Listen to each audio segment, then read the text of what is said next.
Estas son 5 personas que sobrevivieron a lo peor. Como es habitual en estos tipos de vídeos, verás que hay gente muy afortunada en el mundo. Afortunada hasta cierto punto, ya sabéis cómo funciona esto. Personas desgraciadas como para que les ocurra la desgracia, pero a la vez lo suficientemente afortunadas de no haber muerto.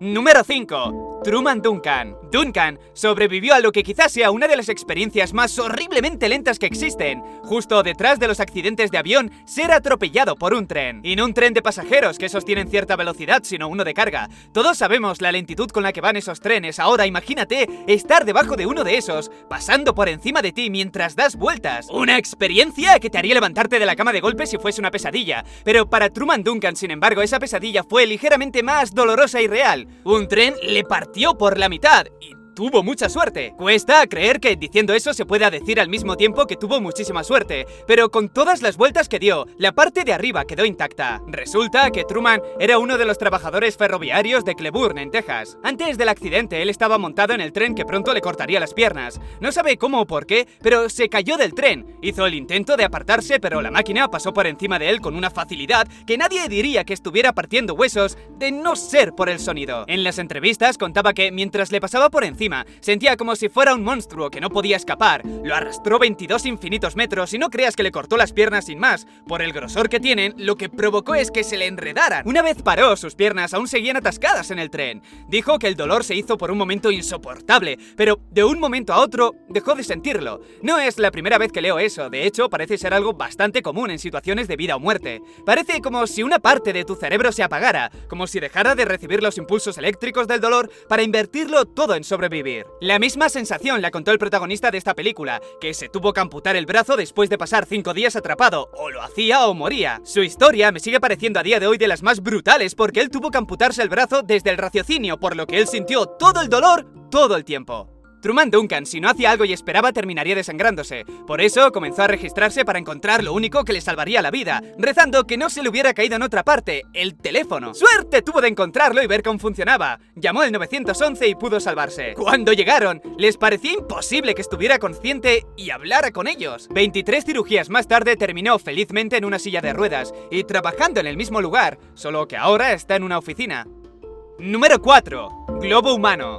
En cuestión de minutos, mi cuerpo se hinchó el doble de su tamaño. Eso lo dijo Stephen McCormack en 2011. Lo gracioso es que no lo provocó una enfermedad extraña o algo por el estilo, sino una manguera de aire de alta presión. Y es exactamente como te estás imaginando. McCormack estaba cerca de su camión y un remolque. En un momento dado perdió el equilibrio y cayó justo encima de la boquilla de aire perforándole una nalga. Se infló tanto y tan rápido que los compañeros pensaban que iba a explotar. Llamaron a la ambulancia, pero se lo tomó con bastante calma porque tardó 1 hora en llegar. Puede que sea lo que da más miedo en todo el vídeo, saber que una ambulancia puede tardar 1 hora. Durante ese rato los compañeros no sabían qué hacer y McCormack luchaba por respirar. El aire le comprimía el corazón y los pulmones, se sentía como si se estuviera ahogando. Quitándole lo divertido que es que se perforara el culo como si fuera un dibujo animado, fue dentro de lo malo lo mejor. En otra zona del cuerpo habría muerto desangrado. ¡Qué bueno! Tardando 1 hora en llegar te da tiempo a morirte desangrado con solo pincharte con una aguja de coser. El accidente que tuvo es de los más extraños que hay porque puede matarte con muchísima facilidad, pero si se trata a tiempo, te recuperas también con facilidad. Tardó solo 3 días en recuperarse. Le colocaron un tubo en el pecho izquierdo para dirigir el aire a los pulmones y así a base de expulsar gases fue recuperando su tamaño normal. Número 3. Jake Finkbonner. Si el anterior puesto puede resultar una pesadilla por lo lento que ocurre el accidente, este asusta porque nunca podrías verlo venir. Jake simplemente se golpeó el labio jugando a baloncesto, nada más, solo eso. Un pequeño corte que casi le cuesta la vida. Aquella herida tan pequeña y tan común fue aprovechada por una bacteria streptococo, un nombre que no dice mucho, pero también se le conoce por otro nombre más fancy, bacteria devoracarne. La bacteria tenía la puerta abierta para entrar en el torrente sanguíneo y comenzar a destruirlo todo desde dentro. Créeme que no se llama devoracarne por nada. Deja a la víctima en un estado que sería hasta desagradable ponerlo en una película de terror. Como la herida fue en el labio, la bacteria le atacó toda la cara. Al principio solo fue una hinchazón, el resto de imágenes que muestran la evolución, mejor no las pondré. Ya te lo puedes imaginar y si tienes mucha curiosidad mórbida, búscalo. La bacteria se extendía rápidamente destruyendo el tejido fácilmente. La sensación que deja es que el infectado se le está deshaciendo la cara. En cuanto al dolor, Jake no recuerda mucho porque entró en coma al poco de ingresar en el hospital. Mientras tanto, la familia lloraba y rezaba a partes iguales. Llegaron hasta el punto de llamar a un sacerdote para hacer la despedida, pero por suerte finalmente no fue necesario, porque en cosa de 2 meses ya se había recuperado. Una infección en la cara como la que él tuvo deja a un adulto cerca del 50% 50% de posibilidades de morir. En su caso, teniendo 6 años, como tenían aquel entonces, las posibilidades de salir sin vida eran superiores al 90%. Por eso, llamaron al sacerdote. Si comenzaron con el ritual de despedida, era porque los mismos médicos no daban la más mínima esperanza. Fueron los primeros en sorprenderse de su recuperación. Aprovecharon ese momento desconcertante para asegurar que su recuperación había sido gracias a las oraciones y por lo tanto era un milagro. Y no tanto la familia, que decía que sin los médicos el final habría sido muy distinto, sino por los medios. Hicieron tanto ruido que el Vaticano estaba interesado en la historia, ver si podían incluirlo como uno de esos milagros supuestamente documentados. Y vamos a ver, aunque hubiera tenido un 99% de posibilidades de morir, aún existía un 1% de posibilidades de vivir. No ocurre todos los días, es extraordinario, pero ocurre. El milagro de la estadística habría que llamarlo. Por su parte, uno de los doctores, Marcus Cervos, dijo que lo que realmente sería un milagro sería poder extinguir esa bacteria de la Tierra. En cuanto al chico, poco a poco fue recuperando su cara a base de operaciones estéticas. Supongo que llegará el día en que apenas se distingan las cicatrices. Número 2.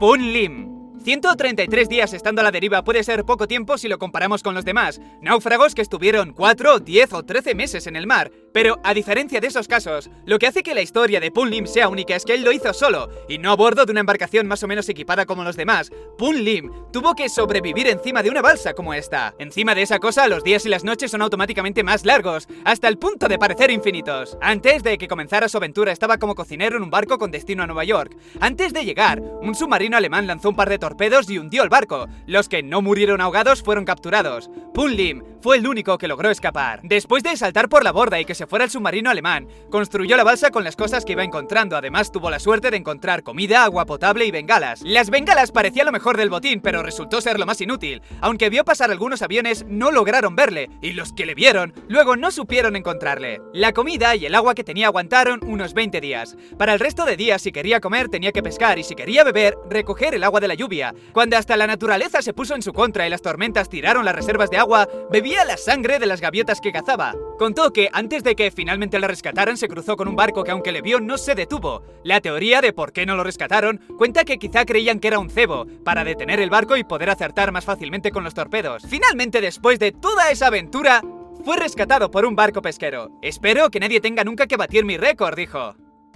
Número 1. Vesna Vulovic. Como dije en el primer puesto, una de las muertes más agónicamente largas son las que se producen dentro de un avión. Vesna, una de las azafatas del avión, experimentó esa agonía el 26 de enero de 1972, cuando vio que su avión explotó y se partió en dos debido a una bomba, puesta como parte de un ataque terrorista supuestamente croata, pero no lo verificaron. Antes de la explosión, se encontraba atendiendo a los pasajeros y de un momento a otro vio como el avión caía desde 10.000 metros de altura. Entre el humo y los gritos, Vesna no podía ver ni podía pensar. Creía que en cuestión de segundos estaría muerta, pero inexplicablemente no murió. Claro que el golpe le fracturó la cabeza, le partió las piernas, algunas costillas y la dejó en coma, pero salió viva. Fue la única que no murió, de hecho. Todos los demás tuvieron el final lógico que una situación así provoca. Dijeron que fue gracias al encontrarse en la parte de atrás, pero Vesna dijo que no, que cuando ocurrió la explosión ella estaba atendiendo a los pasajeros que estaban a la altura de las alas. Por si salir con vida no fuera suficientemente increíble, al cabo de unas cuantas cirugías recuperó la movilidad de las piernas, cojeaba, pero volvió a andar. Fue tan impactante que los del récord Guinness la pusieron en su libro como la superviviente a la caída más alta sin paracaídas, 10.160 metros. Hay que contar que, como con todas las desgracias, comenzaron a salir teorías que decían que el avión no estaba ni a 10.000 metros de altura, ni fue un ataque terrorista, sino un ataque por error de las propias fuerzas aéreas checas. Se confundirían, lo derribarían y después contarían la historia de la bomba para tapar el fallo. Que Vesna dijera que no recordaba nada importante del accidente no ayudaba. Aquella teoría hizo como mínimo dudar al récord Guinness, reconociendo que se habían basado en lo que salía en los medios y que en ese momento no había pruebas. Se dejaron seducir por el encanto de la historia sin hacer preguntas. Más tarde, calificaron esas teorías como conspirativas, ya que las cajas negras, que fueron examinadas por varios expertos, corroboraban la historia inicial, supuestamente. Vesna no recordaba nada del accidente, pero sí del viaje. Dijo que los compañeros, antes de retomar el viaje de la pequeña escala que hacían en Dinamarca, insistían mucho en ir a comprar cosas para la familia. Dijo que parecía como si supieran que iban a morir, incluso como si pudiera llegar a sentirlo. Para hacerlo más extraño, el piloto se encerró en su habitación todo el día, no quería salir. Ella y los demás vieron que uno de los pasajeros parecía muy irritado, terminó por no subirse de nuevo al avión y supuso que tenía que ser la persona que puso la bomba. Subiría la maleta al inicio y se bajó en la escala en Dinamarca. Lo de montar el numerito no sé si era parte del plan para que no le permitieran subir o realmente pasó algo, siempre suponiendo que la sospecha sea cierta y fuera el culpable y no el piloto. Puede que lo que ella llamó la sensación de saber que morirían fuera parte de la culpa que más tarde la consumiría. Necesitaba convencerse de que sabían que iban a morir y estaban comprando regalos a la familia como despedida, porque esa imagen es mucho menos traumática que pensar que no sabían nada, que tenían miedo durante la caída, que no querían morir y que en medio de esos pensamientos de repente se apagaron. Rechazó las terapias y recurrió al cristianismo para encontrar algo de paz, similar a lo que hizo otra chica que también comenté en el vídeo de los sueños premonitorios. Vesna parecía positiva cuando decía que si ella había podido sobrevivir a un accidente de ese calibre, puedes sobrevivir a cualquier cosa. Un optimismo que intentaba camuflar la depresión que circulaba en segundo plano. La culpa del superviviente la consumía por dentro. Ese síndrome le hacía sentir cierta injusticia de ser la única que salió con vida. Dijo: cada vez que pienso en el accidente, tengo un persistente sentimiento de culpa por haber sobrevivido y comienzo a llorar. Entonces creo que tal vez no debería haber sobrevivido. Y nada más, familia, suscríbete, dale a like si te ha gustado, un besazo y hasta pronto.